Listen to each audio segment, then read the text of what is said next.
Hello, I'm Sparsh. Hi, I'm Neeraj. So we're going to be talking about The Millionaire Next Door, which is a really interesting book, which kind of shows the difference between the stereotypical millionaire and the habits of a real millionaire. So something the book brings up a lot is the idea of frugality and living below your means. So a really interesting thought from the book that I thought was interesting was that if someone you see has a Porsche, the only info you know about them is that they spent a lot of money on that Porsche, which doesn't necessarily mean they're rich. If anything, it could mean that they're in a lot of debt. So, looks can be very deceiving, and definitely don't judge someone just based off material items. And what do you think of that?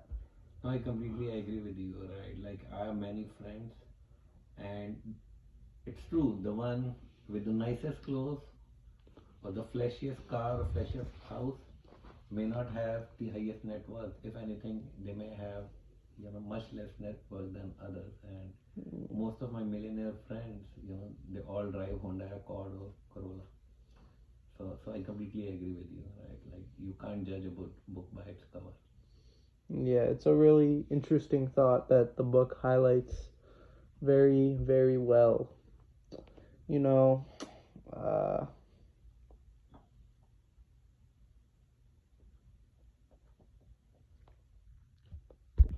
So like, yeah. So nowadays, when I go online, and I just scroll on Instagram or TikTok, a very common theme that I see is I see people flexing their supercars, mansions, and they're all talking about how they got this from day trading, stocks, online courses, and I don't know. Like, what are your thoughts on this?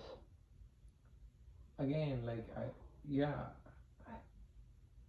I, you know, I think that could work for some people, but for most people, I think, uh, there are, like, two qualities. You need to be frugal, which means you always need to live below your means, and second is discipline. So I think that's the easiest key to success or to be, wealthy for most people. And certainly, like, I mean, some people can get away with, like, flashy, living in flashy houses, driving flashy cars, and still make money. But for most people, this is, like, the path that will make them broke rather than, give them success. Mm, So I don't think that's a recipe for everyone. yeah, you make a really interesting point. I actually wanted to go back to day trading, which I don't know, it feels like the most common thing I see nowadays. All my friends, they're talking about day trading. They're looking at these candlesticks, whatever this is, and I don't know.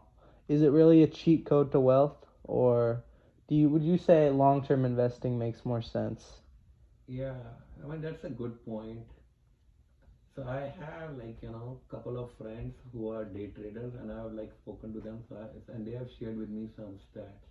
And what they have told me is that, like, 96% of the day traders lose money, and only 4% Hmm. of them make money. And even the 4% that, like, make money, they are barely able to beat, SP 500 ETFs. So Hmm. timing a market, right? Like, at least that's what I've heard from my friends who are day traders, right? And also some of the other friends, like, they always say a time in the market will always outperform timing the market. Sometimes, yes, you can get lucky, if you try, Hmm. you can time the market right, but, most of the time, or over a extended period of time, you will end up losing money. So I definitely think, the time value, is way more important than timing the, market by being a day trader. Yeah. That's a recipe for disaster. Yeah, the majority of millionaires are millionaires because of stocks. 95% of them own stocks, so it's clearly a huge part of what makes millionaires millionaires. But you're missing the point. They Yeah. do own stocks, but did they get lucky just with one Mm. stock, or they just held on to a stock for a long period of time.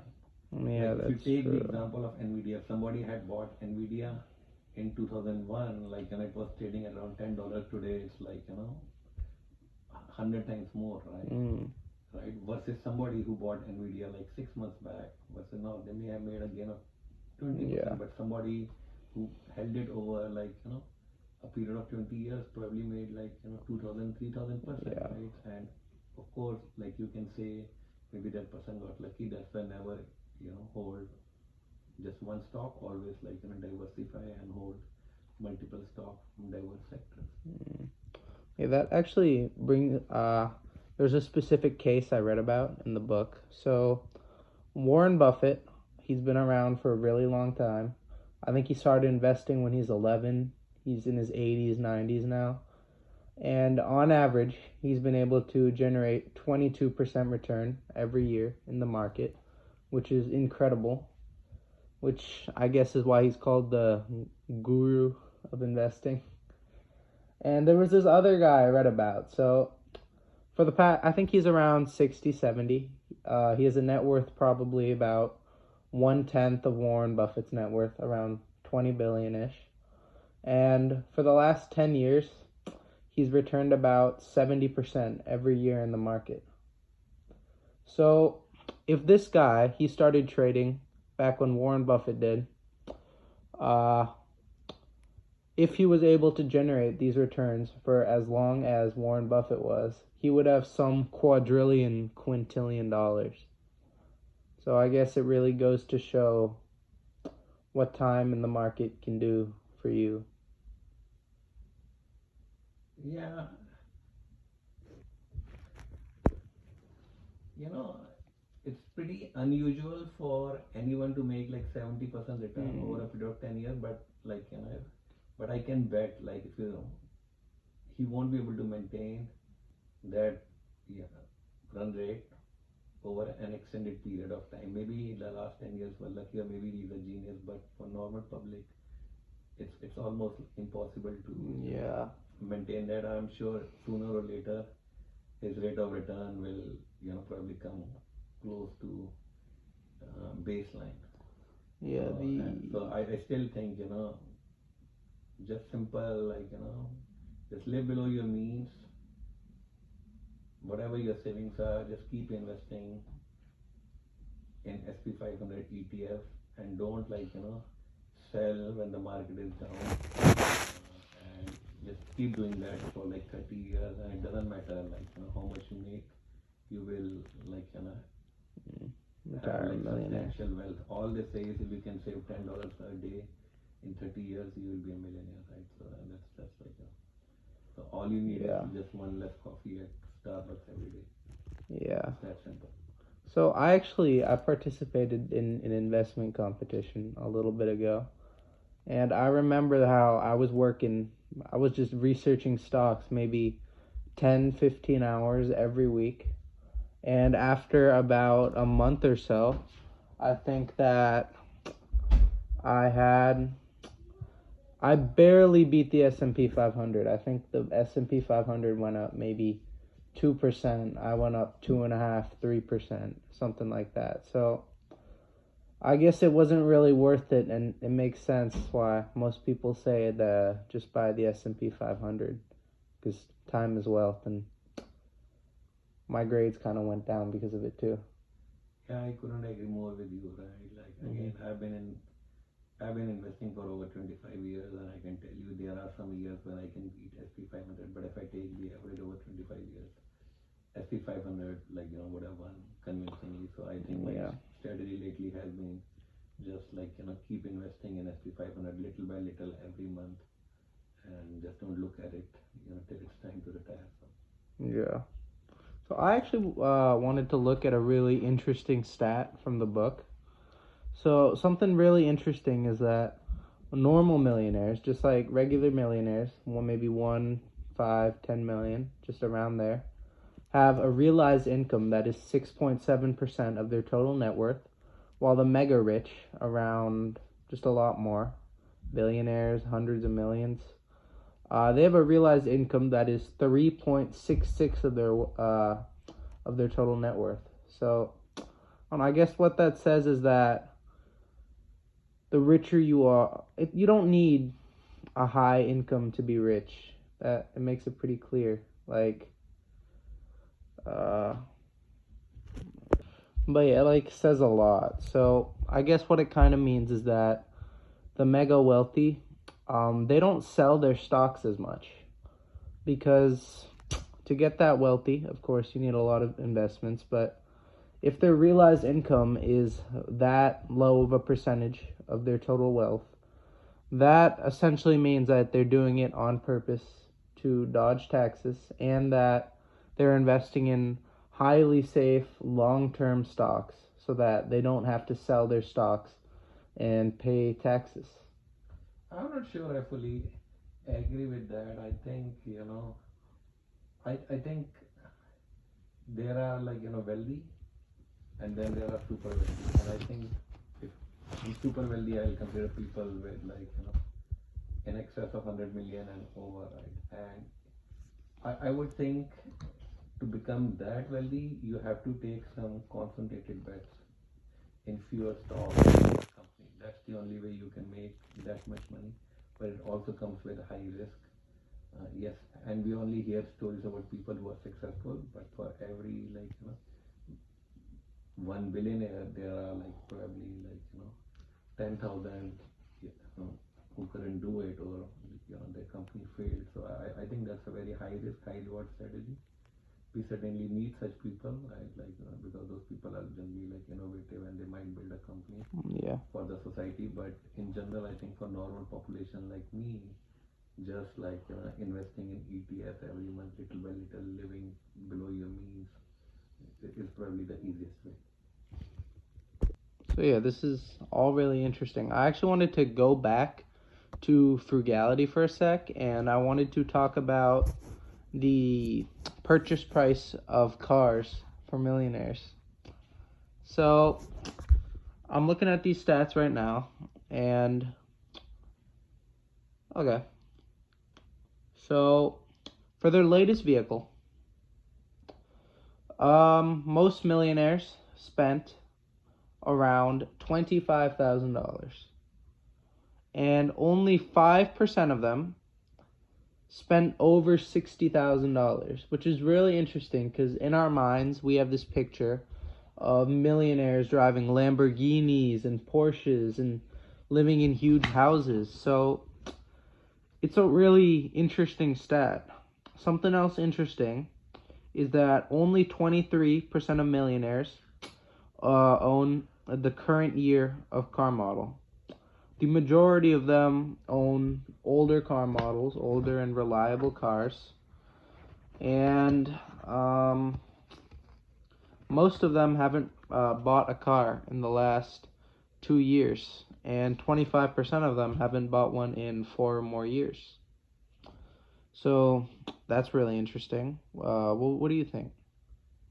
No, I mean, I guess I'm not surprised by that stats because, again, like most of my friends who are wealthy, right, like they all have a very deep understanding of the power of compounding and they know that like investing in cars and other things, cars are like depreciating asset. As soon as you buy a car and it goes out of the showroom, it depreciates by 30% within few seconds, right? So cars are a depreciating asset, and again, I'm not saying they'll never buy flashy cars. Maybe they'll buy flashy cars, when they're like later in their life and they have accumulated a lot of wealth. But early on, they understand like if they want to tap into the power of compounding, they have to live below the means as much as possible and invest those savings somewhere so that they can be compounded. So yeah, so I guess I'm not surprised by this stats. Yeah.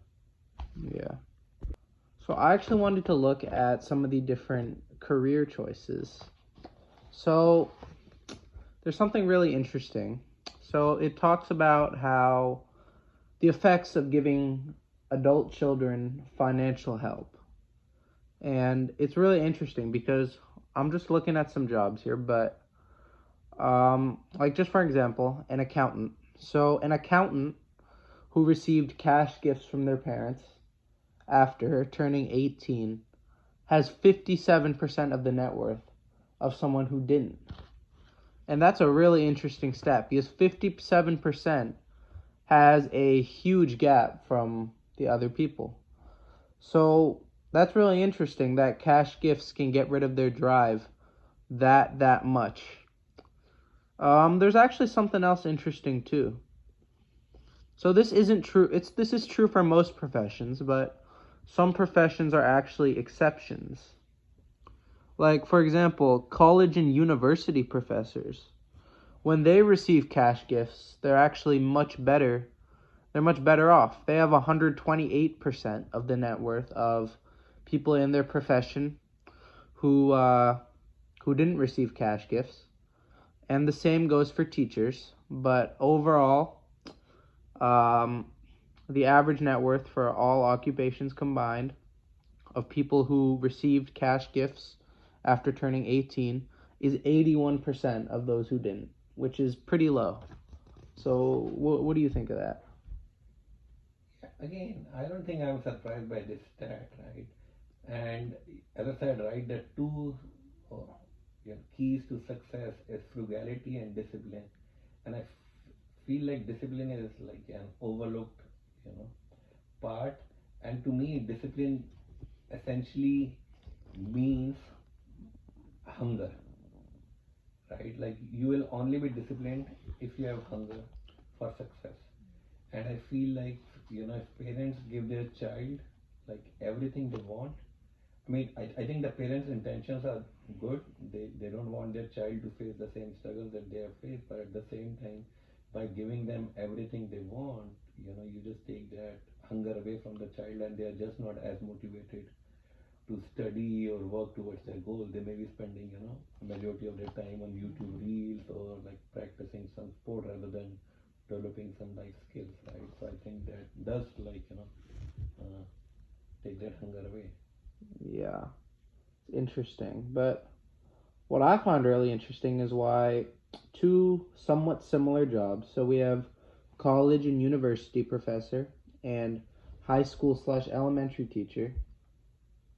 They both actually have higher net worth percentages when they're receiving gifts compared to not receiving gifts. So that's really interesting. So I think my logic behind this is that I guess being a teacher, teachers have, I don't know, I guess it's somewhat of a different scenario. Like, other people are easily able to just run through all the money in seconds. However, teachers, they have to go to university. They oftentimes have major loans. Another thing is that, teachers tend to be more careful and disciplined with money. So when they receive extra money, they're much more likely to save it and invest it wisely. So we're getting towards the end of the book, but I wanted to talk about something interesting I read about in the book. So it's not exactly like the other stuff we've discussed, which is more the habits of a millionaire, but I actually wanted to talk about opportunity cost. So back around 100 years ago, we were working in factories, grinding 80, 90-hour work weeks. It was very tough. So what a lot of philosophers and economists were saying back then was that in a couple years, and not a couple years, but around modern day, salaries will rise so much that people will be able to afford to stop working, well, not stop working, but reduce their work weeks to 15, 20 hours so that they have more time to spend with their children and their families and their hobbies and just enjoy life. And what they predicted actually did come true. So they predicted salaries would rise 6 times, and I believe that they rose around 7 or 8 times. So nowadays, though, we don't work 15, 20-hour work weeks. We still work 40, 50, 60, even more for some occupations, some people. And it's really interesting, but it's all because of this one thing called opportunity cost. So essentially what opportunity cost is that, let's say we make $500 per day. I make $500 per day. So, and then I decide to take a day off to spend time with my family. So in my head, I'm not taking a day off. I'm not, it's just a thought that's going to be in the back of my mind. Like, I'm losing $500 to be here. Me being here, having fun, spending time with my family, enjoying my freedom is costing me $500. And I just thought it was a really interesting point to, just really interesting. So moving on to the last part of the podcast. So Neeraj, what would you say if you could go back in time? What's one thing you would change? I think it's very good that you have raised this topic of opportunity cost, and I don't think the kids today really understand what an opportunity cost means, right, or the value of it, right? And even like if I look at like in my home, like my kids, they're spending like 4 hours, 5 hours on YouTube Reels or watching TV.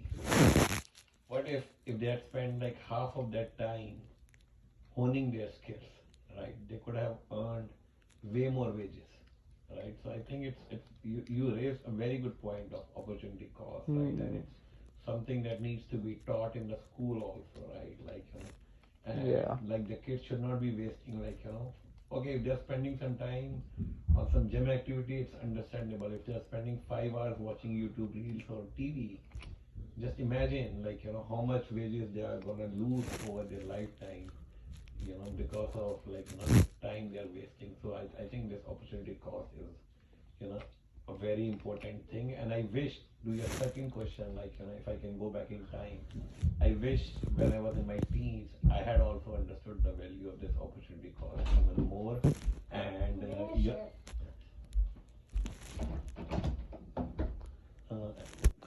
Yeah, I think that makes sense. That's opportunity cost is huge, and honestly, I should really change up my life and start thinking more about opportunity cost. And yeah, so that takes us to the end of a podcast. Thank you for listening, and I hope you learned a lot about this incredible piece of literature by Thomas J. Stanley and William Danko. Thank you. yeah, thank you for having me. It's always a pleasure, Yep. to chat with a young bright mind like you.